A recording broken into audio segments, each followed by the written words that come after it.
Aujourd'hui, je vous parle en direct de Gatineau, juste à côté d'Ottawa. Vous voyez derrière moi le Parlement. Aujourd'hui marque une journée spéciale pour moi. Cela fait 10 ans que j'ai débarqué au Canada pour la deuxième fois. Saviez-vous qu'immigrer 2 fois dans un même pays peut être source de rebondissement? Voici mon histoire. En 1999, j'ai débarqué à Montréal avec mon mari, mes enfants et 4 valises. Tout n'a pas été simple. Malgré mon profil francophone, il a fallu repartir à zéro, se faire un nouveau réseau de contacts, s'intégrer professionnellement et trouver de nouveaux amis. Mais toute la famille y est parvenue très rapidement. 6 ans plus tard, nous sommes tous retournés en France. Mais au bout de quelques années, je ne me sentais toujours pas à ma place, je me sentais comme déconnectée. J'ai donc décidé de repartir au Canada, l'appel du Canada a été plus fort et j'ai à ce moment-là décidé de réorienter ma carrière pour devenir professeur de français langue étrangère. C'est que tout a commencé en 2014, juste derrière moi, à Portage 4, où j'enseignais au centre d'apprentissage du ministère de l'Emploi et Développement social Canada. Parallèlement à ça, j'enseignais aussi à l'Alliance française d'Ottawa, juste de l'autre côté, où je faisais passer aussi l'épreuve d'expression orale du TEF Canada TEFAC, puisque j'étais examinatrice. En 2016, j'ai créé La Passerelle, une entreprise qui vise à aider les nouveaux arrivants au Canada à s'intégrer plus facilement et plus rapidement. Je travaille avec Steven, un consultant en immigration, qui à l'époque avait un bureau juste de l'autre côté de la rue, juste en face de nous. Depuis, nous travaillons en collaboration étroite. Moi, je lui réfère des candidats potentiels à l'immigration et lui me réfère ses clients qui ont besoin d'améliorer leurs compétences en français. En 2018, j'ai décidé de me faire ma propre clientèle d'apprenants. J'ai commencé à donner des cours privés à domicile à un groupe de Chinois. Venus au Québec en tant qu'étudiants, ils avaient l'intention d'immigrer définitivement. Je leur ai donc donné des cours pendant 18 mois, 8 heures par semaine.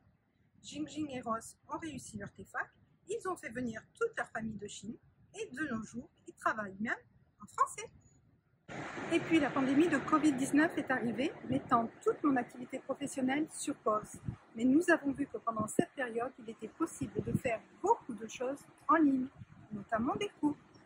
2023 marque donc la mise en ligne de l'Académie française, ma plateforme de cours de français, qui vous offre entre autres des cours 100% autonomes pour vous permettre d'apprendre à votre rythme et selon vos disponibilités. Mais attention, vous avez quand même un accès privilégié à moi. Immigrer au Canada n'est pas une chose facile, mais c'est une aventure palpitante. Si vous vous entourez des bonnes personnes, si vous constituez votre équipe de rêve, le succès vous tend les bras. D'ailleurs, en vous racontant mon histoire, je prends conscience là, en ce moment, du chemin parcouru ces 10 dernières années. Que de belles personnes rencontrées, que de projets réalisés. Voir mes élèves réussir leur examen de français et les voir immigrer au Canada est l'une des plus belles satisfactions de ma carrière. Du bonheur à l'état pur. Alors, si vous envisagez d'immigrer, n'ayez pas peur. Oui, bien sûr, il y aura des défis. La peur de l'inconnu, le stress, les nuits sans sommeil. Je suis passée par là.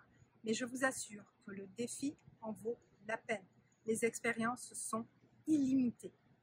Et si j'ai un conseil à vous donner en termes d'immigration, faites appel à un professionnel, à un consultant en immigration. Steven est un expert là-dedans, car en immigration, chaque cas est un cas particulier.